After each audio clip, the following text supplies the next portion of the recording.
Varicose వ్యాధితో బాధపడుతున్నారంట. తక్కువ ఖర్చుతో ట్రీట్మెంట్ కావాలి అనుకుంటే ఎవిస్ హాస్పిటల్ని సంప్రదించండి. Hi hello welcome to Suman TV. నేను మీ రోషన్. సో ఆల్రెడీ ప్రధాని నరేంద్ర మోడీ గారి అధ్యక్షతన డీజీఎం స్థాయిలో చాలా హీట్ డిస్కషన్ నడుస్తుంది. సో అందరూ కోరుకుంటుంది కూడా రెండు ప్రధాన అంశాలు భారత్ పాక్ ముందు పెట్టబోతుంది అని అందరూ ఎక్స్పెక్ట్ చేస్తున్నారు. ఒకటి పీఓకే స్వాధీనం, రెండు మసూద్ అజార్ని అప్పగించాలి. ఈ కీలక అంశాలతో పాటు రాహుల్ గాంధీ కూడా ఒక స్టేట్మెంట్ ఇచ్చారు ఇప్పుడే. మోడీ గారు ట్రంప్ చెప్తే ఎందుకు యుద్ధం ఆపేస్తున్నారు, అసలు వాళ్ళిద్దరి మధ్య ఏం జరిగింది అది ప్రజలకు చెప్పాలి. 1971 యుద్ధానికి ఇప్పుడు జరిగే ఈ వారికి రెండు కంపేర్ చేస్తూ వాళ్ళ గొప్పతనం వీళ్ళ గొప్పతనం ఏంటో రాహుల్ గాంధీ కూడా ట్వీట్ చేస్తున్నాడు. సో ఇదే అంశం మీద బీజేపీ సీనియర్ నేత, ప్రస్తుతం టీటీడీ బోర్డు మెంబర్ భానుప్రకాష్ గారు ఏం మాట్లాడతారో ఒకసారి చూద్దాం. ఎందుకంటే ఢిల్లీలో ఉన్న నాయకులతో చాలా స్నేహపూర్వకమైన ఒక సంబంధం. అసలు ఎలాంటి డిసిషన్ తీసుకోబోతుంది, 2:30కి ప్రెస్ మీట్లో అసలు ఏం చెప్పబోతున్నారు, 140 కోట్ల మంది భారత్ ప్రజలు వెయిట్ చేస్తున్నారు ఆ ప్రెస్ మీట్ కోసం. సో భానుప్రకాష్ గారు నమస్తే అండి. జై హింద్ అన్న. సో చూస్తున్నాం, ఆల్రెడీ మీరు కూడా చూస్తున్నారు. సో వార్ అనేది ఆపరేషన్ సింధూర్ 1, సింధూర్ 2 ఎంత వేగవంతంగా జరిగిందో అందరం చూసాము. బట్ ఆపరేషన్ సింధూర్ 3 జరుగుతుంది. పీఓకే స్వాధీనపరుచుకుంటారు. పాక్ రెండోసారి భారత్ను దెబ్బ కొట్టడానికి ఛాన్స్ ఇవ్వడం మోడీ అనుకున్న క్రమంలో ఒక్కసారిగా ట్రంప్ ఇచ్చిన ట్వీట్ వల్ల ఒక్కసారిగా భారత్ వెనక్కి తగ్గాల్సి వచ్చింది. బీజేపీ స్టాండ్ వెనక్కి తీసుకోవాల్సి వచ్చింది. స్ట్రాటజీలు లేవు, ఏమీ లేవు. ట్రంప్ ఏది చెప్తే అదే మీరు ముందుకు తీసుకెళ్తున్నారు అని చెప్పి కూడా రాహుల్ ఇప్పుడు ఒక స్టేట్మెంట్ ఇచ్చారు. ఫస్ట్ ఆఫ్ ఆల్ దాన్ని ఎలా చూడొచ్చు? అసలు రాహుల్ గాంధీ గారికి భారతదేశం గురించి మాట్లాడే నైతిక హక్కు ఎప్పుడో కోల్పోయాడు. విదేశీ గడ్డపైకి వెళ్ళి ఏ రోజైతే ఉన్నటువంటి భారతదేశం గురించి అవహేళనగా మాట్లాడడం ఇవన్నీ పరిశీలిస్తే రాహుల్ గాంధీకి పరిమితి చెందలేదు రాజకీయాల్లో. ఆయన ఎంతసేపు నకిలీ గాంధీగా పేరు పెట్టుకొని ప్రజలకు వస్తున్నాడు తప్ప ఆయనకు ఉన్నటువంటి సబ్జెక్ట్ కానీ, ఆయనకి భారతదేశం ఉన్నటువంటి అభిమానం కానీ, భారతదేశం మీద ఉన్నటువంటి ప్రేమ అందరికీ తెలుసు. గతంలో ఇప్పుడు ఏదో చెప్పారు మీరు 1971కి ఇప్పటికీ కంపేర్ చేసేది. అయ్యా రాహుల్ గాంధీ గారు 1971 నుంచి ఈ రోజు వరకు మీరు చేసినటువంటి బుజ్జగింపు రాజకీయాలు, బుజ్జగింపు ఓటు బ్యాంకు పాలిటిక్స్ వల్ల ఈరోజు ఈ దుస్థితి ఏర్పడింది. ఎవరయ్యా ఈరోజు పీఓకేకి ఈరోజు అసలు 1971లో యుద్ధం చేసేదానికి కారణం ఎవరు చెప్పు? నువ్వు యుద్ధానికి కారణం ఎవరు? ఇంకా ముందుకు పో. 1947 తర్వాత ఏం జరిగింది భారతదేశంలో? పార్టీషన్ తర్వాత ఏం జరిగింది? ఒకసారి లాహోర్ వరకు వెళ్ళినటువంటి మన వీర సైనికుల్ని ఆ రోజు ఎందుకు కాంప్రమైజ్ అయ్యావు నువ్వు? పీఓకే అంటే ఏంటి అర్థం? పాక్ ఆక్యుపైడ్ కాశ్మీర్ అది, పీఓకే కాదు అది. ఐఓకే అని చెప్తున్నా మేము, ఇండియన్ ఓన్ కాశ్మీర్ అది. ఐఓకే అని మేమందరం నినదిస్తున్నాం. 140 కోట్ల మంది భారతీయులు మేము భావిస్తున్నాం. ఈరోజు దీనికి అన్నిటికీ కారణం మీ ఓటు బ్యాంక్ రాజకీయాలు కదా. గతంలో కాశ్మీర్లో మన వీర సైనికుల మీద రాళ్ళు వేస్తున్నారు. పని మీద ఇది జరిగింది. ఈ మధ్యకాలం ఎక్కడ జరుగుతుందా? వాళ్ళ పని వేస్తే వీళ్ళు మౌనంగా పోవాలంట. ఏందయ్యా రాళ్ళు వేసేది? మనం ఈరోజు అందరూ ఇంత ప్రశాంతంగా మనం ఇక్కడ కూర్చొని మాట్లాడుతున్నాం అంటే దానికి కారణం తమ ప్రాణాలని పణంగా పెట్టి ఒక మురళీ నాయక్ అనేక మంది తమ ప్రాణాన్ని పరంగా పెట్టి మనకి ఈ రోజు స్వేచ్ఛనిచ్చారు మాట్లాడేది. అవన్నీ అర్థం చేసుకొని గుర్తుపెట్టుకొని రాహుల్ గాంధీ మాట్లాడితే కీలకమైన స్టేట్మెంట్ కూడా ఇంకోటి ఏంటంటే, అండ్ ట్విన్ టవర్స్ మీద అండ్ ఎప్పుడైతే ఒసామా బిన్ లాడెన్ ఎప్పుడైతే కాల్పులు జరిపారో, ఎప్పుడైతే వాళ్ళు కూడా చర్యలు తీసుకునే విధంగా 20 సంవత్సరాలు వేటాడి ఒసామా బిన్ లాడెన్ మీద కక్ష సాధింపులు చేసిన యుఎస్ ఈ రోజు మన మీద విరుచుకుపడుతున్న పాకిస్తాన్ మీద మనం ఫైట్ చేస్తుంటే ఇరు దేశాలు కూడా శాంతిపూర్వకంగా ఉండండి, ఫైట్ చేయొద్దు, వార్ వద్దు, ఏమొద్దు అని చెప్పేసి ఒక స్టేట్మెంట్ నాన్ సెన్స్ అన్న పదాలు కూడా వాడి భారతదేశ ప్రజల మనోభావాలు దెబ్బతీసిన ట్రంప్ చెప్పే మాటలు మనం ఎందుకు వినాలి, ఎందుకు వింటున్నారు, ఉద్దేశపూర్వకంగా మీ ఇద్దరి మధ్య ఏ డిస్కషన్ జరిగింది, ప్రజలకు చెప్పాలి కదా అనేది ఒక స్టేట్మెంట్ అతనిది. అయ్యా రాహుల్ గాంధీ గారు నిన్ననే నరేంద్ర మోడీ గారు స్టేట్మెంట్ ఇవ్వడం జరిగింది. మేము పాక్ ఆక్యుపైడ్ కాశ్మీర్ని భారతదేశానికి అప్పగించాలి, తీవ్రవాదుల్ని మాకు అప్పగించాలి, దీంట్లో మధ్యవర్తం అవసరం లేదు, ట్రంప్ మధ్యవర్తం అవసరం లేదు అని చెప్పి వారు చెప్పడం జరిగింది. ఇంకా మీరు చెప్పండి అని. గతంలో సర్జికల్ స్ట్రైకులు జరిగితే దానికి ఎవిడెన్స్ అడిగినటువంటి వ్యక్తి నువ్వు. దేశ ఆంతరిక భద్రత విషయంలో ఎవరెవరికి ఎంతెంత చెప్పాలో అంతవరకే చెప్తారు మిత్రమా రాహుల్ గాంధీ. ఎవరెవరికి ఎంతెంత చెప్తారో అంతవరకు చెప్తారు. నువ్వు చెప్పే స్థాయికి, వినే స్థాయికి ఇంకా రాలేదు నువ్వు. మేము మీకు చెప్పే స్థాయికి నువ్వు వినే స్థాయికి ఇంకా రాలేదు. నువ్వు ఈరోజు ఏదో ప్రతిపక్ష పార్టీ కదా అని చెప్పి నీ ఇష్టం వచ్చినట్టు మాట్లాడడం. దయచేసి మిగతా దేశాల్లో ఏదైనా ఇట్లాంటి ఆంతరంగిక విషయాలు వస్తే మొత్తం అక్కడ ఉన్న రాజకీయ పార్టీలన్నీ ఒకటైతే దీన్ని కూడా యుద్ధాన్ని కూడా రాజకీయ కోణంలో చూస్తూ ఈరోజు కేంద్రం నుండి భారతీయ జనతా పార్టీని ఎన్డీఏ కూటమిని ఇబ్బంది పెట్టాలని చెప్పి చూస్తున్నాడు. మా వెనకాల 140 కోట్ల మంది భారతీయులు ఉన్నారు. 140 కోట్ల మంది భారతీయులు ఈరోజు కేంద్ర ప్రభుత్వం వెనకాల, నరేంద్ర మోడీ గారు వెనకాల ఉన్నారు. కాబట్టి ఇలాంటి నకిలీ గాంధీలు ఏం మాట్లాడినా మేము పట్టించుకోవాల్సిన అవసరం లేదు. అంటే డీజీఎంఓ స్థాయిలో అధ్యక్షతన ఇప్పుడు జరుగుతుంది కానీ మీటింగ్ 2:30కి ఒక ప్రెస్ మీట్ ఉంది, అందరికీ తెలిసిందే. 140 కోట్ల మంది కూడా టీవీ ఆన్ చేసుకొని కూర్చున్నారు. ఇంకొకటి ఏంటంటే అక్కడ ప్రభుత్వానికి కానీ మిలిటరీకి కానీ అంటే ఆర్మీకి కానీ ఏమాత్రం పడదు. మనకు అలా లేదు. త్రివిధ దళాలు కానీ అండ్ మోడీ గారు కానీ రక్షణ శాఖ కానీ అందరూ విదేశాంగ కానీ అందరూ కూర్చుని ఒక డిసిషన్ తీసుకొని ముందుకు తీసుకెళ్తారు. అక్కడ వాళ్ళైతే డీజీఎంఓ స్థాయిలో అధ్యక్షతను మీటింగ్ రావడానికి సిద్ధంగా ఉన్నారు, కూర్చున్నారు, హీట్ నడుస్తుంది ఇక్కడ. కానీ అక్కడ మునీర్ ఆసిఫ్ ఏమాత్రం తగ్గేదే లేరు, వారిని ఏమాత్రం వెనక్కి తీసుకునేది లేదు. ఎప్పటికప్పుడు మేము భారత్ మీద అటాక్ చేస్తాం, చైనా సపోర్ట్ చూసుకొని ఒంటెద్దు పూకడు వెళ్తున్న పరిస్థితులకు కూడా మనకు కనపడుతున్నాయి. ఈరోజు ఈ డీజీఎంఓ స్థాయి అధ్యక్షతన ఈ మీటింగ్ సక్సెస్ అవుతుంది అనుకుంటున్నారా మీరు? 12 గంటలకు మొదలవ్వాలన్నారు సమావేశం, మళ్ళీ ఇప్పుడు 2:30కి అన్నారు. ఇప్పుడు మళ్ళీ వాయిదా పడింది సాయంత్రం 5 గంటలకి. ఏదో ఊరికి ఎగిరిగిరి పడితే పాకిస్తాన్ వాళ్ళకు ప్రపంచ చిత్రపటంలో పాకిస్తాన్ కనపడదు. ఊరికి ఎగిరిగిరి పడ్డారు అనుకోండి, ప్రపంచ చిత్రపటంలో పాకిస్తాన్ కనపడదు. మేము అంతవరకు రాకూడదు, మీరు అంతవరకు వచ్చారంటే మేము చేసేదాన్ని మేము సిద్ధంగా ఉన్నాం. నిన్న మా రక్షణ శాఖ మంత్రి గారు కానీ త్రివిధ దళాధిపతులు కానీ చెప్పారు, మా మౌనం అంటే ఈరోజు ఈ 2 రోజులు సీజ్ ఫైర్ మౌనం ఇది మేము ఏదో మీకు పూర్తిగా విరమించుకున్నామని చెప్పారు. మీరు ఒకసారి నిన్న మన స్టేట్మెంట్స్ చూడండి, మన త్రివిధ దళాధిపతులు ఇచ్చిన స్టేట్మెంట్స్. ఆపరేషన్ సింధూర్ కొనసాగుతా ఉందని ఇచ్చారు. అవును, దానికి అర్థమైంది రాహుల్ గారు కూడా పాకిస్తాన్ ఒక్క బుల్లెట్ వదిలితే మనం బుల్లెట్ కాదు మిసైల్స్ వదలండి అని కూడా ఒక స్టేట్మెంట్ కూడా ఇచ్చారు మోడీ గారు ఈ రోజు. ఎస్, ఖచ్చితంగా. ఈ రోజు మీరు కానీ గమనించినట్టయితే పాక్ భూభాగంలోకి వెళ్ళి అక్కడ ముఖ్య నగరాలైనటువంటి లాహోర్, రావల్పిండి ఆ ఎయిర్ బేస్ లని ధ్వంసం చేసి వచ్చింది మన ఎయిర్ ఫోర్స్, ధ్వంసం చేసి వచ్చింది. వాళ్ళు కోలుకోవాలంటే ఇంకా సమయం పడుతుంది. ఇక్కడ ఒక్క స్థావరాన్ని కూడా వాళ్ళు వచ్చి తాకలేదు. కానీ దురదృష్టవశాత్తు బార్డర్లో ఉన్నటువంటి మన సైనికులు, వీర సైనికులు భారత మాత కోసం తమ ప్రాణాన్ని అర్పించారు. ఇక్కడ వారు ప్రయోగించినటువంటి అనేక డ్రోన్స్ కానీ మిజైల్స్ కానీ మా S-400 అయ్యా రాహుల్ గాంధీ గారు S-400 ఆ రోజు మీరందరూ గగ్గోలు పట్టారు కదా. ఈరోజు ఒక సుదర్శన్ చక్రం లాగా మన భారతదేశాన్ని కాపాడింది. దాని మీద మీరు ఆ రోజు మనోజ్ పారేకర్ గారు దాని విషయంలో వచ్చినప్పుడు మీరు అభ్యంతరం చెప్పారు కదా.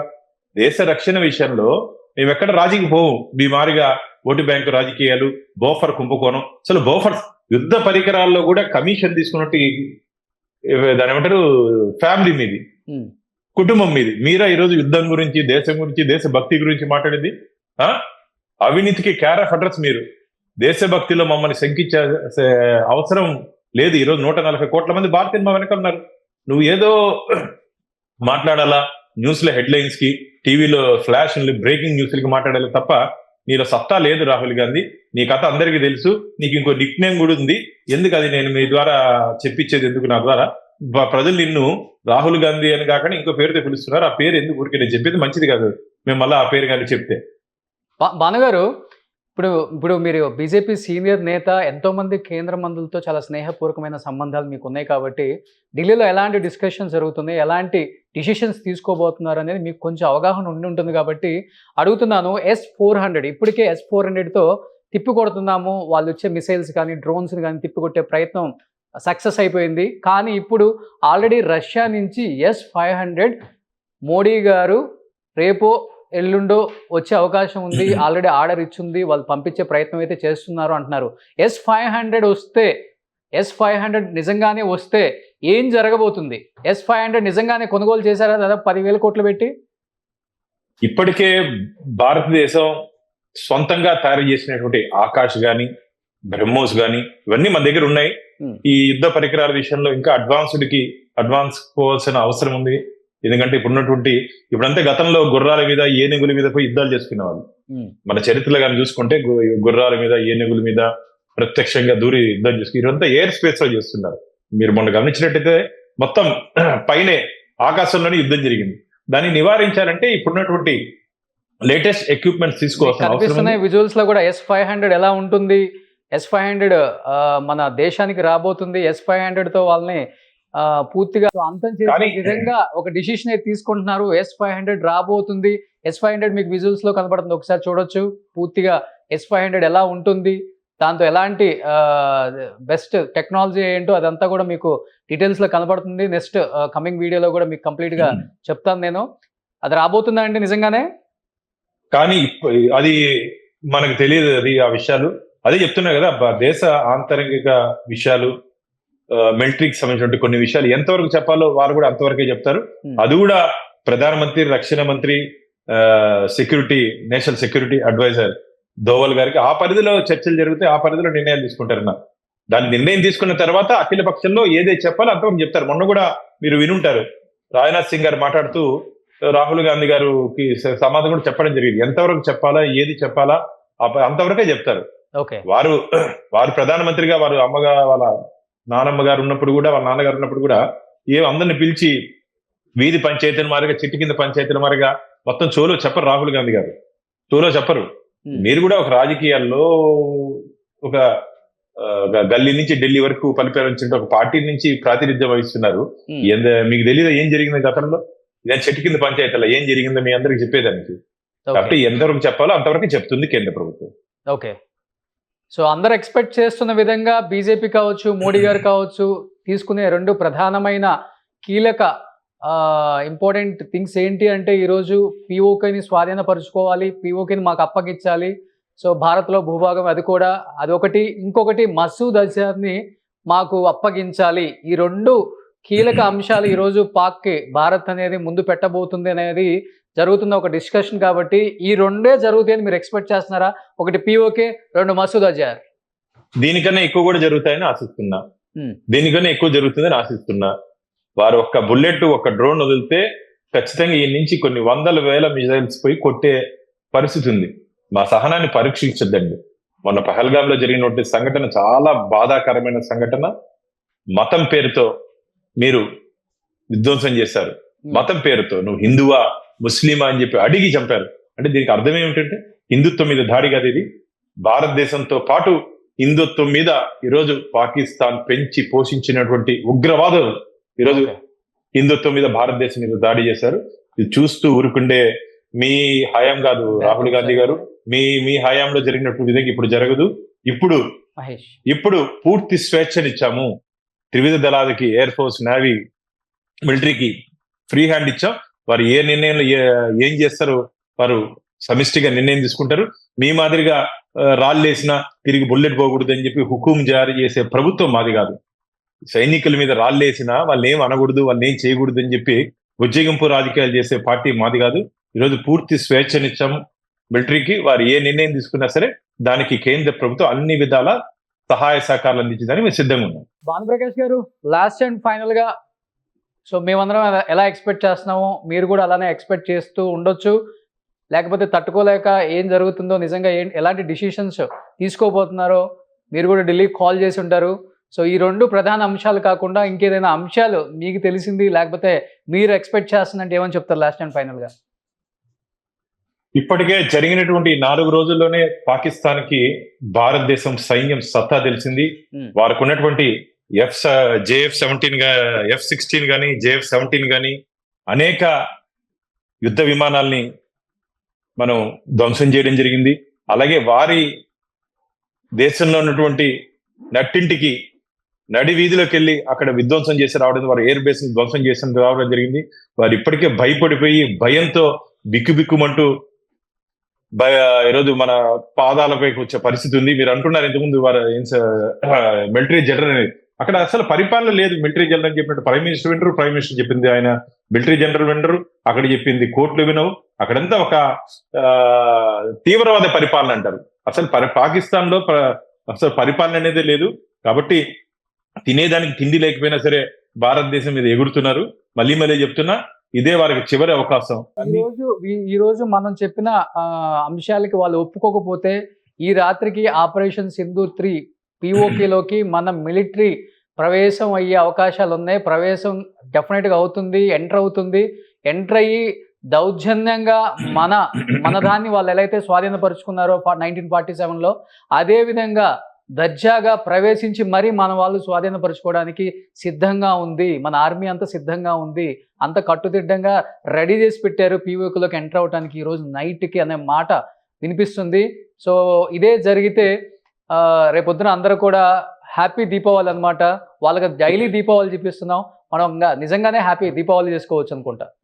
ఎక్కడ విరామం తీసుకోలేదు మన సైనికులు సిద్ధంగా ఉన్నారు, ఎప్పుడెప్పుడా అని చెప్పి సిద్ధంగా ఉన్నారు. ఒక్క ఆర్డర్ వస్తే చాలు వాళ్ళు మొత్తం, ఎందుకని చెప్పి కదా మొదటనే పీఓకే కాదు, అది ఐఓకే, ఇండియన్ ఓన్డ్ కాశ్మీర్, అది మన ఓన్ కాశ్మీర్, అది మన సుందర కాశ్మీర్, మన కాశ్మీరు. కాబట్టి వాళ్ళు ఎవరంటే క్లెయిమ్ చేసేదని. అప్పుడు అందుకని ఈ రాహుల్ గాంధీ వాళ్ళ నాన్న, వాళ్ళ అమ్మమ్మ, వాళ్ళ నానమ్మ వీళ్ళందరినీ చేసుకుని ఈ రాజకీయాలే కదా ఈరోజు ఈ దుస్థితికి కారణం. కాబట్టి ప్రజలందరూ గమనిస్తున్నారు. రాహుల్ గాంధీ గారు, మీరు ఇంకైనా సరే మీరు భారతదేశం వైపు మాట్లాడితే మంచిది, లేకపోతే రాబో రోజుల్లో ఇప్పటికే దేశంలో 3 రాష్ట్రాల్లో ఏమో పరిమితమైన 2 రాష్ట్రాల్లో రాబో రోజుల్లో 0కి పరిమితం చేస్తారు మీకు దేశ ప్రజలు. ఈరోజు నరేంద్ర మోడీ గారి వెంట దాదాపు 140 కోట్ల మంది భారతీయులు ఉన్నారు. అది నరేంద్ర మోడీ గారు తీసుకుంటే ఏ నిర్ణయమైనా సరే మేము స్వాగతిస్తామని చెప్పి ప్రజలు ఉన్నారు. కానీ ఒక ప్రతిపక్ష పార్టీగా దేశం క్లిష్ట పరిస్థితులు ఉన్నప్పుడు అండగా ఉండాల్సిన మీరు ఈరోజు రాజకీయాలు చేస్తూ, రాజకీయ కోణంలో ఆలోచిస్తూ, రాజకీయ లబ్ధి పొందాలని చెప్పి ఒక నీచపు ఆలోచనకి మీరు రావడం జరిగింది. రాబో రోజుల్లో ఖచ్చితంగా భారతదేశ ప్రజలు మీకు బుద్ధి చెప్తారు. ఖచ్చితంగా నేనైతే చెప్తున్నా మళ్ళీ నరేంద్ర మోడీ గారు ఏ నిర్ణయం తీసుకున్నా సరే భారతదేశ ప్రయోజనాల కోసం, భారతదేశ ప్రజల ప్రయోజనాల కోసం తీసుకుంటారు తప్ప మీ మారగా స్వార్థ రాజకీయాల కోసం, సొంత ప్రయోజనాల కోసం నరేంద్ర మోడీ గారు ఏ నిర్ణయం తీసుకోరని చెప్పి నేను సుమన్ టీవీ ద్వారా దేశ ప్రజలకు చెప్పదలుచుకున్నాను. So Jai Hind and thank you so much భానుగారు. జై హింద్, జై జవాన్. సో నిజంగా ఈరోజు అందరూ కూడా వెయిట్ చేస్తున్నాం, ఎప్పుడెప్పుడు సమావేశం జరుగుతుందా, ఎప్పుడెప్పుడు గుడ్ న్యూస్ వినాల్సి వస్తుందా అనేది కూడా అందరం ఆతృతగా ఎదురు చూస్తున్నాం. At the same time S-500 వస్తే భారత్ మిలిటరీ, భారత్ ఆర్మీ ఎలాంటి డిసిషన్స్ తీసుకుంటుందో కూడా మనందరం కూడా వెయిట్ చేస్తున్నాం. కాబట్టి ఈ 2 గుడ్ న్యూస్లు వినడానికి ఇంకొక 2 to 3 hours వెయిట్ చేయండి. మోడీ గారు ఎవరిని కూడా సంతృప్తి పరుస్తారు. భారత్ అంటే భావోద్వేగాలతో కూడింది కాదు, అందరూ కలిసి కూర్చొని తీసుకోవాల్సిన డిసిషన్. కాబట్టి కొంచెం లేట్ అయినా కానీ మోడీ గారు కొట్టే దెబ్బ గట్టిగానే ఉంటుంది, అందరికి తెలిసిన విషయమే. So thank you so much Bhanu గారు. జై హింద్.